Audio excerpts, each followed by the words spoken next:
this is Zach Colburn for the Personal Trainers Business Incubator. And today I want to talk about expectations and why they will actually hurt your growth in business. Now, this is something that I've personally struggled with. And I'll give you an example with a client of mine. Now, this client joined our program in November and he had a really slow start. There's a lot of mental blocks. There was a lot of timing blocks. There's a lot of confidence blocks. And so for that reason, it took him about 3 to 4 months before he even started his coaching business. Now, I will give this client credit. He's a freaking phenomenal client and he has been absolutely crushing it, but it took him a while to get started. There's a lot of things that we had to work through in order for him to put that stuff aside to actually put the first foot down. Now, after he initially got started, after those 3 to 4 months, his business absolutely blew up. By any means, his business blew up. He signed 10, 15 clients within his first couple months. He was making 3 to 5K per month. He's doing really well. Then he comes to me and says, I'm not doing as good as I want to. And because he's not doing as good as he wants to, he's having a lot of these more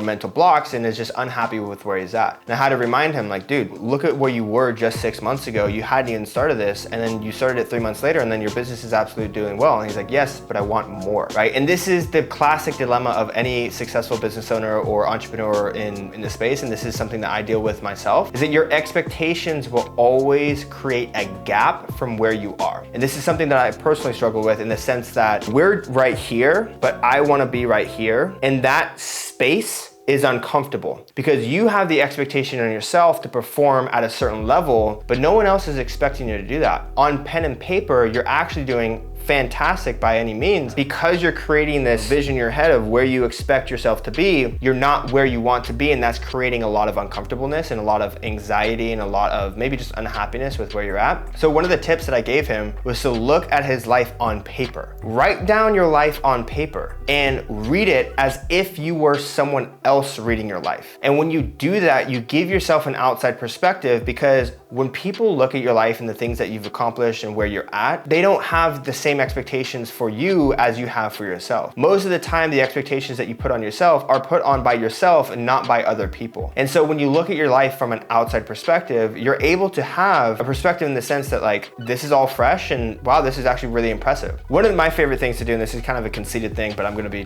transparent about it, is I love meeting new people. Because when I meet new people, I'm able to tell them about my life and I get a lot of validation from that. When I tell them, what I do, what I've done, who I am, they're like, wow, that's really amazing. And for me, that's like refreshing to hear that, oh, I'm actually doing really well. The things that I'm doing are actually impressive. So I always try to remind myself to look at my own life from an outside perspective and be happy with where I'm at, because I'm actually doing solid, and you guys are too. So with this client, I told him to sit down and write his life on paper and to look at it from an outside perspective and see that the things that he's doing is actually really amazing.